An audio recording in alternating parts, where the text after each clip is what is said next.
From Prevention to Recovery with Marcel Gemme.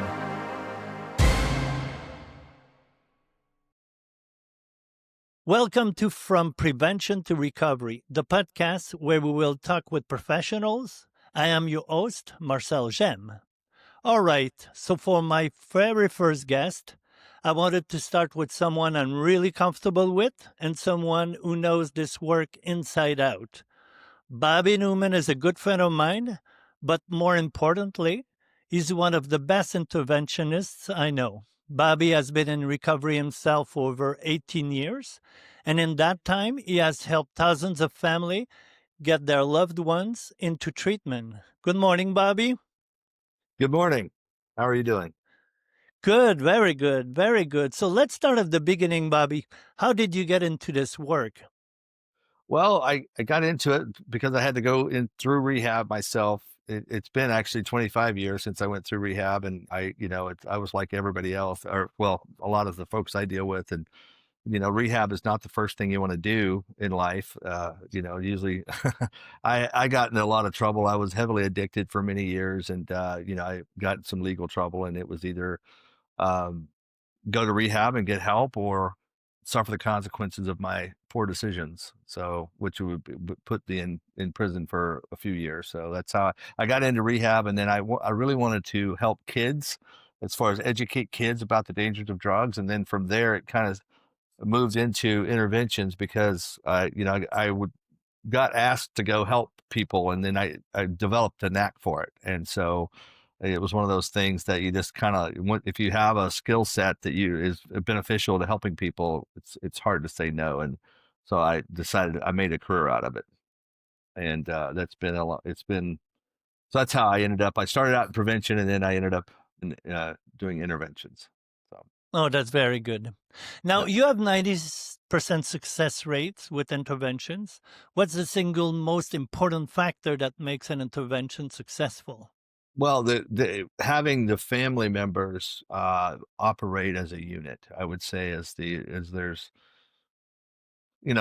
usually a lot of dysfunction. I don't mean or there's the family dynamic, and people are at odds, and one person has one idea and another person has another idea, or maybe other people are emotionally affected, and and putting a proactive team together versus a reactive dispersed group of people that are, and it's just chaotic. And so getting the family to operate together is usually very important. And because most people want help and they find it hard, even though they may scream at the top of their lungs, I'm not going to treatment. That doesn't necessarily mean that deep down, they don't know that they need help. And if you do it the correct way with the correct approach, you can have, most likely they work like you said, 90% of the time, but more often than not, even when people are, somewhat unwilling at first. So surprisingly, it's, you get various responses, but you have to be willing to confront it, because the truth is that their life could be at stake, No, And absolutely. You're yeah. so right. I've experienced it a lot working with families. Mm-hmm. So now family member often wait too long to intervene. What are the signs that tells you this can wait any longer? Well, my motto is it's never too soon. It's always too late.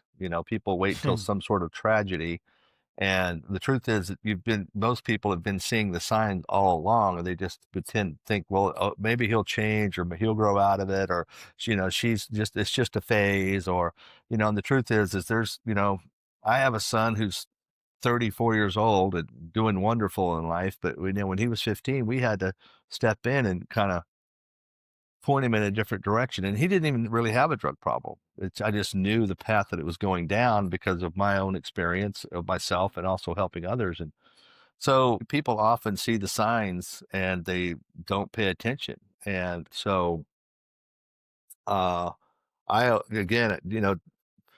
I think that the minute that you see some non-optimum behavior in the person, regardless of the extent of the drugs, or I think it's time there's an intervention of some sort that needs to take place to help get the person pointed in the right direction and keep them from stacking up those transgressions that then lead to further, you know, bad decisions and leads one down a path of just you know destruction. So that's so I'm just trying to make sure that I fully answer the question, but I always tell people, look, that the first sign of non-optimal behavior, it's time to intervene of some sort.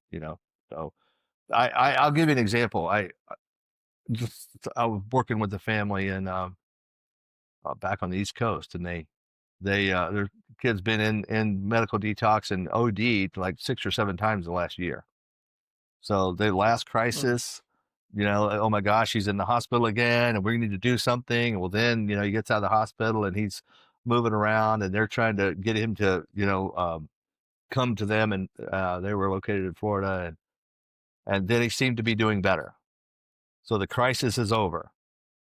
Yeah, I'm telling them, look, he was on thin ice when you called me, but he was yelling at you and not talking to you. Now he's talking to you and he's being nice to you, but he doesn't mean he's not on thin ice anymore. He still has, so now it's going to be, unfortunately, I hope that I'm trying to convince them otherwise, but they're going to wait till another tragedy happens Mm. and he may not live through it. So, uh, that anyway, it's really hard to impress upon people that they need to be acting now and be more proactive in there to help handle the drug problem. So, No, absolutely. And I yeah. think also, Bobby, I mean, we've been in that field for so many years, and now with, like fentanyl and all these drugs, Hmm. the urgency of getting someone into treatment is so much more like important than in the past, even though it was in the past. So, Sure.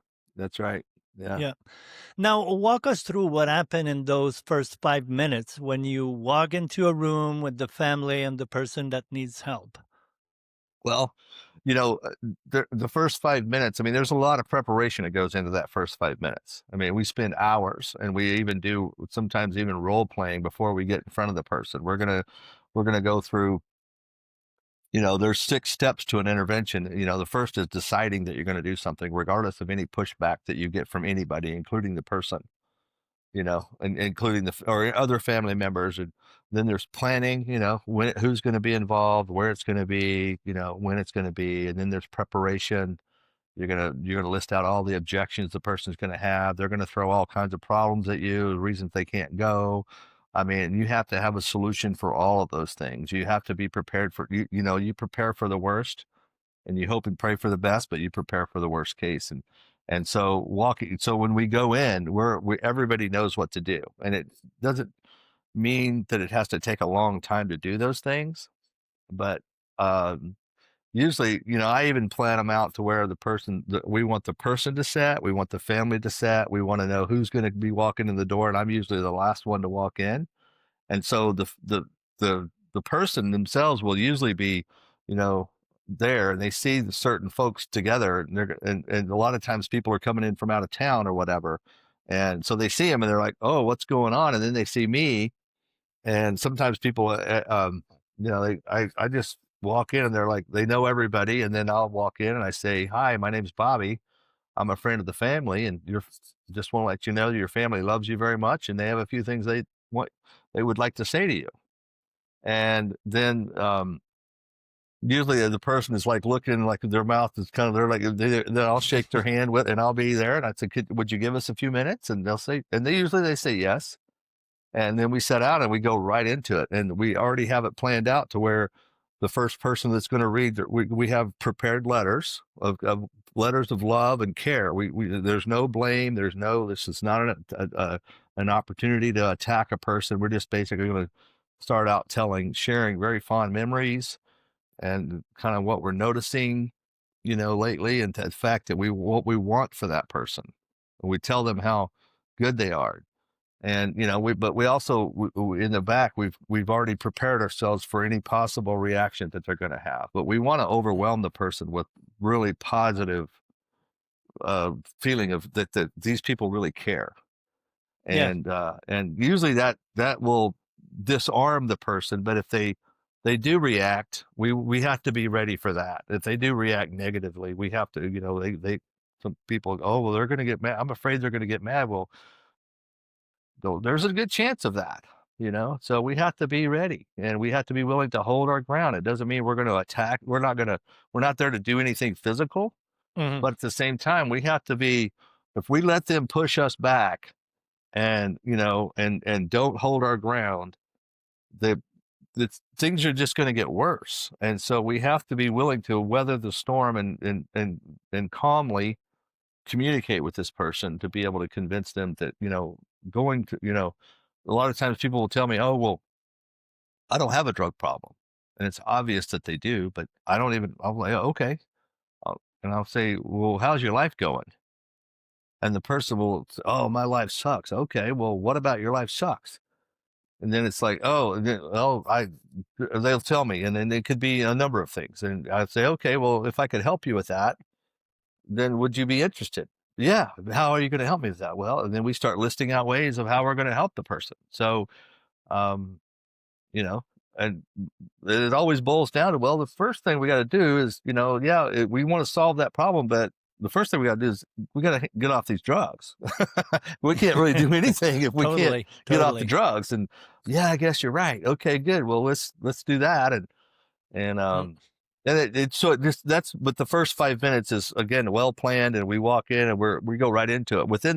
I always tell the family, within 5 to 7 minutes, we're reading our letters to the person. We have them planned out, usually 3 to 4 letters. And my approach is to always have the person who's going to have the most emotional impact on the individual read last.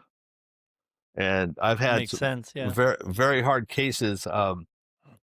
One guy sold cars up in, I think, in Minnesota, and he was a character. He was definitely a character, but he's in the car business, and he's very outgoing, very boisterous, and and there's no way we're going to control this guy. And so we sit down, and he's got a big family, and everybody wrote a letter, but only 3 to 4 of them actually read their letters, because it could get pretty long, and goes on too long. And we get all the way around to his daughter. He had an 18-year-old daughter, so she was the last one, and she pulls out her letter. And she clears her throat. And he threw his hands up and said, whatever you guys want me to do. I said, Wow. we want you to go to rehab. He said, okay. Because that girl really meant a lot to him, and he wanted to. Yeah. So it was like, I'm done. Yeah, whatever you guys want. And we went, and it was no problem. And the family was shocked. They were like, whoa, we didn't expect that. But it's just preparation. So I think, the key word is really care. Yes. Yeah. In there. It's like to put more pressure than the drug is putting on the person. So yes. Yeah, exactly. You have to be willing to do that. And it comes in various ways, because if you're not, the drugs are going to win. Totally. And the individual that we know and love is not in control anymore. Yeah. And so we have to help them. We've got to help them with that demon on their back. I call it a gorilla on the back. We have to help them with that. And they're depending on us to do that. So now, what's the biggest mistake that family can make? The biggest mistake, number one, is ignoring the sign. Well, I mean, there's a few, actually. Ignoring the signs of addiction and the abuse, and just thinking that it's going to go away. And two is, once you, what I call, pull the lid off, you're not going to put it back on. You have to be willing to deal with whatever comes out. And you have to decide for yourself, I'm going to do everything I can to save this person's life. At the end of the day, if they don't make it, it's not going to be for me not doing anything, and we have to be, that sounds like it could be aggressive, but it's not. It just means you've decided that I'm not going to stand by and watch this destruction. And it comes down to where people will say, I don't want my son to get in trouble, or I don't want this, or I don't want that. Well, at the end of the day, there's 3 ways this stops. One, they go get help, they end up in jail, or they end up in the morgue. And so we're trying to get them to go get help. And if we have to use jail to do that, we're trying to keep them out of the morgue.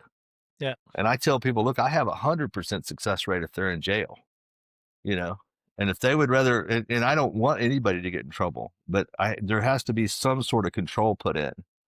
and it's like, so I try to coach the families to say, we need to use whatever tools we can to get control of this very out of control situation. So I don't want to go in and like I said, I don't want anybody to go to jail, but if it's that or them dying, then, you know, it's, I have a better chance of talking to them if they're under some sort of control. Now, you said that today's marijuana isn't like the 80s anymore. Can you Yeah. explain what parents need to understand about it? Well, I could give you, matter of fact, I just, like I was talking earlier before the podcast, I have a friend of mine who's the director of the Oklahoma Bureau of Narcotics, and he is the one in charge of Oklahoma passed medical marijuana, and you might as well just say it's legal because there's so many people that are, but the chemicals that they're going in and busting these illegal grow operations, and they're going in and finding, Oklahoma produces $150 billion more dollars worth of marijuana a year than the medical marijuana consumers of Oklahoma can consume. Wow. So that's where's that all going? And then they go in there to get these illegal grow operations, and they're finding chemicals that they don't even know what they are because they're in Chinese, and so who knows what's on the marijuana that they're smoking, and that's Yeah. also, and the other fact is that, like, I think it's in Massachusetts, that the psychosis, the psychiatric problems in adolescence has gone up 300% since they legalized marijuana in Massachusetts. And it Wow. directly is correlated to the marijuana. So it's the THC potency, and it's also the chemicals that they're putting on it. And it's not just, so the kids are literally going psychotic. And this was predicted 20 years ago by the DEA. Yeah. Now, with fentanyl and everything now, how has that changed your approach to interventions? Well, I mean, I carry Narcan with me. And I've had people Mm. OD. I mean, which is something I never really, I've just not had that concern before. I mean, obviously you're dealing with drugs and the overdose, but usually we have some control put in to where we don't have to worry about it. But I've actually, when you have someone OD right in front of you, then that changes your Mm. whole.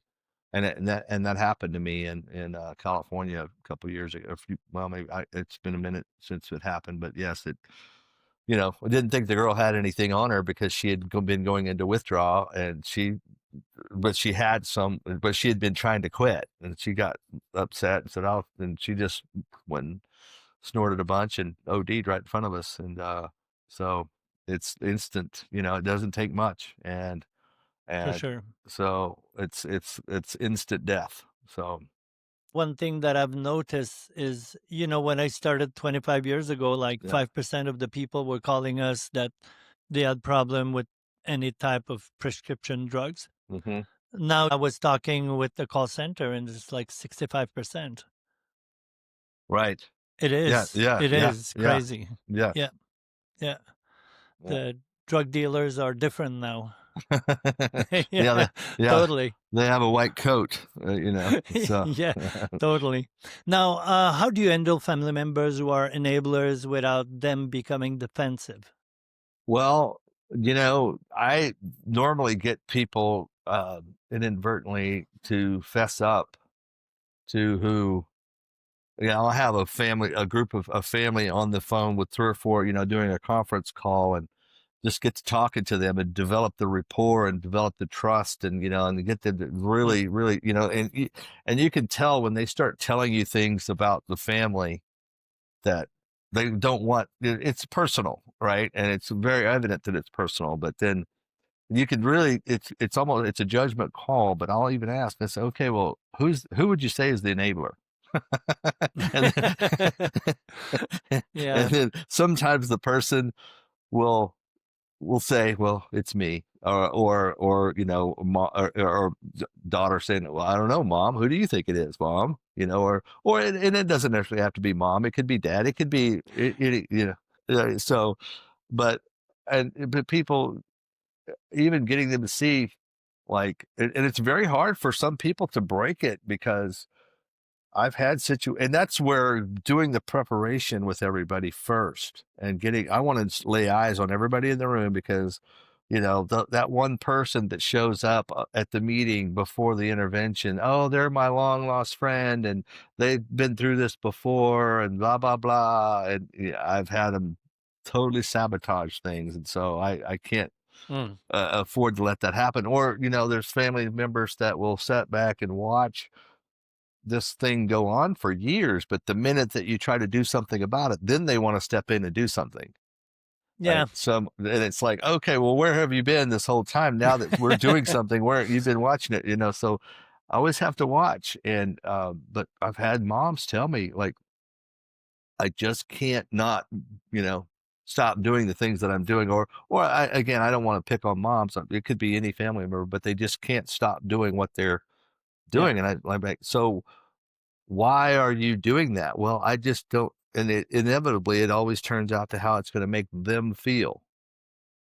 So I get them to try to Yeah. see without pointing, say, so you're doing this because of how it makes you feel, not necessarily because it's what's best for your loved one. And and sometimes they'll even say, yeah, you're right, but they won't change. So it's like, Yeah. Totally. it's like then you have to, you have other family members and you have to make a decision. A few years ago up in Ohio, they got together and they were going to intervene on their dad, and we went in and I sat down and talked to them. I met with them and I said, how are we going to do this? And so we worked it out to where we brought in some family friends, and then we brought in the pastor, and then we brought the mom, which was the wife. The enabler. She the Yeah. weak link, she's the weak link. And we got everybody together, we put the plan together, and then we brought her over. We intervened on her, Mm. got her agreement, and then we did let her out of our sight until we got the dad over in front of us so she wouldn't go and tell him what was going Okay. on. And then Okay. we sat there and for probably even that, so that started like it was all day. And then we finally, once we got in front of the guy, we were there for 6 or 7 hours before. And the pastor I said, I want to take you everywhere with me because things got heated and they got upset. He would calm everybody down. And he, when he started talking, he said, I want everybody to listen to me. But you could tell the way he was taking it, because they were very religious family. And you could tell the way he was going, to where it was like, okay, when he gets to where he's going, there's only one answer that this guy's Yeah. going to have. Yeah. And he was doing it. And I was watching, I was like, this is like a work of art right here.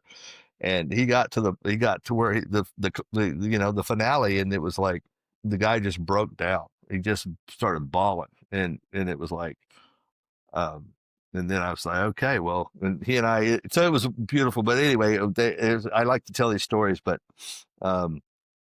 we did an intervention on the enabler, and then we did the intervention on the Yeah. addict. So Yeah. Totally makes anyway, sense. Because I think, there's a fine line between caring and enabling.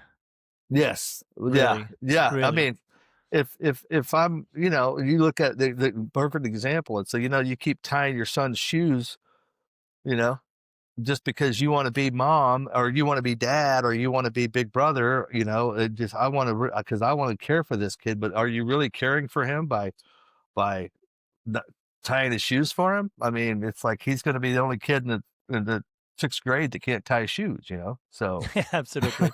Absolutely. it's Now, some families are dealing with someone who's been using for 10, 15, 20 years. Is it ever too late? it's never too late, I mean, unfortunately, I think that the average length of somebody actually going through substance abuse before they accept help it used to be 13 to 14 years, but I don't know what the statistics are. I would say no. I mean, it's never too late. I mean, at the end of the day, like me, I had a lot of legal problems, right? I had like forced me, what we call environmental pressure. There's three things that, a reason why a person will accept help, and there's different levels. And people are, you know, have different levels of realizing that they need help. And me, I used to get in a lot of legal trouble, and that was what forced me to go into rehab, and because I didn't want to experience the jail. I had enough of it, and I'm like, I don't want to go in there if I can. Um, but uh, I tell everybody, look, your health is it's gonna get you. I mean, if you don't have these other Oh, problems, absolutely. your health it's gonna get you. And Yeah. all the friends that I had that used to make fun of me for all the trouble I got into, they're no longer around. You Yeah. know, they're and liver failure, heart failure. One guy died of a sepsis that they don't even know what it was from, but they were used until they kept going. So it's if you want to have a quality of life, it's never too late. Yeah. Now, after you get someone to agree to treatment, what happened next? Do you bring them to treatment, or, let's say the person says yes. We What have happened? well we have that's part of the preparation is we have the logistics all worked out where once we get a yes, we have bags packed, we have the flights booked, we're on the way to the airport. I like to do interventions about 2 to 3 hours before we have to leave for the airport, so that and also have like flights, kind of like an option of different flights to take depending on where they're going. Of course, most of the time I always recommend if you're going to do an intervention, you need to get the person out of their drug using area, Mm. even though sometimes family, we want him close for support. Well, close for support means close to where he knows how to get drugs. And so you want to get them out and away. And so, we have it like, okay, we're going to go pack bags. We're going to go, we kind of plan for all the scenarios to where we just pack the bags and we're gone. Because if I'll go next week, or I'll go in 2 days, or I'll go tomorrow, doesn't happen. Of course. So yeah. Yeah. You've got matter of hours to get them to the facility. And so we literally have it like, okay, we're on a plane, and I really don't relax until the plane takes off, because I know They cannot get out of it. they can't get out of there. And then once we land, I always have a whole strategy on me going to the bathroom before we get off the plane, because we get off the plane and then I have to go to the bathroom and they don't, then I kind of like lose sight of them. And so it's like I have a whole strategy with that too. So anyway. Yeah, that's planning. Yeah, exactly. 200%. Now, how do you choose the right treatment for them, or how do you coach family do you help them with choosing a treatment? Yeah, most people don't, when they call and like they're looking for an intervention, and my first question is, do you have a treatment program picked out? And every once in a while they will, but most of the time they don't. And so we will help them, and we try to find something that's going to be long term, and also going to help them with all aspects of the addiction. And this day and age, people, obviously people will experience mental health issues. I mean, mental instability and some form of psychosis, but say, oh well, he had problems like that before, and we don't know what's going on. I mean, now that the person's been abusing drugs, there is a thing called substance-induced psychosis, and it throws the drugs cause poor sleep, poor diet, not to mention the effects of the drugs themselves. And so the person is all out of whack. And if you don't get it started, so I want the person to work with a program that's going to start to handle all aspects of it, not just one part. And, and get the person a new baseline, and preferably long term, because the truth is it takes several weeks for everything, the body to even reset in the person. I know I was in a program for almost 4 months, and it took 2 months for me to even start thinking somewhat correctly. I mean, I would catch myself having these thoughts about how I'm like, wait a minute, I'm in rehab. I don't, Totally. I'm like, Totally. so it takes a minute for everything to reset. And so the longer, the better. It's not going to hurt the person to be, and the other thing is, people should understand that if the person truly wants to stop using drugs or alcohol, it's easier to do it in a controlled environment. And it's wait a minute, I actually do you really want to get off drugs? Yeah, I do. Well, okay. It's easier. It's like, for me to really make gains at the gym, it's easier for me to be in a class where other people are motivating me, or have somebody that's going to be pushing me, right? Or Yeah. I'm going to hit that barrier. Things are going to get a little tough, and then I'm going to fall back. I'm just not, so it's always easier with support and being in the right environment. So long term, and dealing with people, also programs are going to focus on nutrition and, get Yeah. and in the basics end. So, Yeah. And like if like I don't eat for 5 days, I don't sleep for 5 days, I'm gonna go psychotic. right, Like without even using drugs, because right, this is why that withdrawal part is so important, and then you see what's thereafter. right, right, So absolutely, right. absolutely. Now, Bobby, what do you tell parents that cannot afford a treatment? Well, there's different ways out there. I mean, there's different programs out there that can help. It's a tough question. I direct them to government agencies. There are also some nonprofits that help to take Mm, in. There's actually 2 or 3 around in my area that I know of that, there's usually there's one program, a few hours from here where I live in Kansas City, that it straightened out a friend of mine that was as bad as an IV meth user as there is, and he's sober today. And so it was a 9-month program, but there's programs out there that can help you if you mm, search. And they can call me, or if they want a direction. But they're out there. I mean, as far as, but they usually have, most programs have a religious connotation to them, yeah. to Christian, which is fine. It's work. It's well, he's not going to go for that. Well, that's, we just have to, what is he going to go for? Jail? I mean, it's like, so we have to offer him something. So there's options out there. I think sometime can offer some scholarship, or Right. Right. yeah. Now, to end this, what do you say to someone who's lost hope that their loved one will ever get clean? You know, uh, the, I- that's a tough question, because it's such an emotional roller coaster for people, Mm, and it's like, at the end of the day, when people call me to do an intervention, I can't guarantee that I can guarantee that the percentages and the odds are going to go greatly in their favor that they're going to accept help. I can't guarantee them that, you know, it's yeah. going to work, but I can, because that would not be truthful. But I can guarantee them when they walk away from this, they can have the uh, confidence that they've done everything that they possibly could do. And the rest is, and they've and even if the person doesn't agree to get help at that moment, if they put things in motion, eventually the person will get help. It could be months later, it could be a year later, but the things that actually, the sequence of events.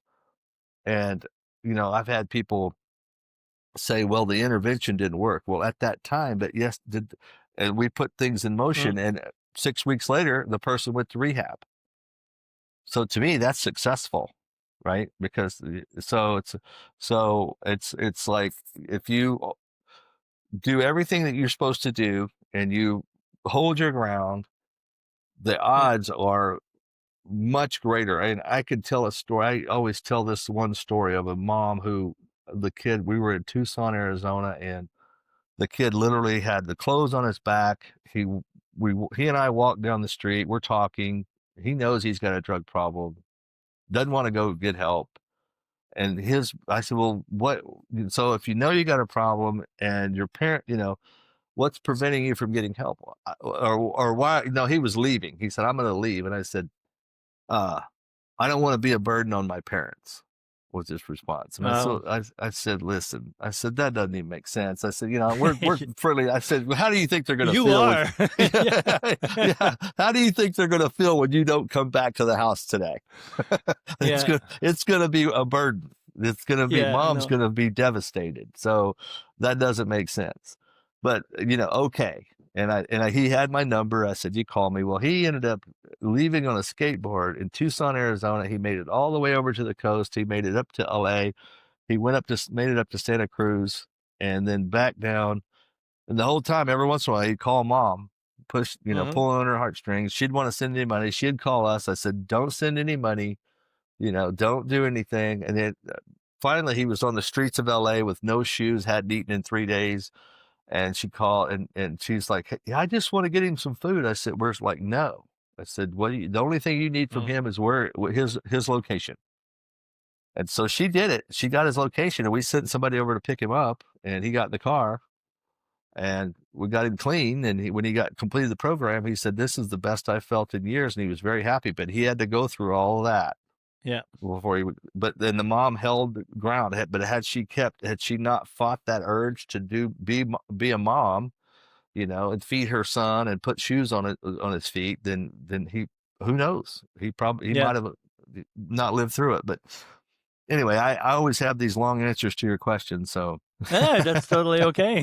That's totally okay. And like I've seen it as an admission counselor. Yeah. Sometimes people calling me a year after. Okay, he's ready. Sometimes there's enough pressure that now they're going to do something about it. So yeah, it's simple as that. Hey, thank you, Bobby. Yes, sir. Thank you for having me. That was really, really good. It's going to help a lot of families because you and I, we know that when we have a loved one that, is destroying himself, some help, some hope definitely help. That's right. That's right. Well, thank you for having me. I appreciate it. My pleasure. Thank you.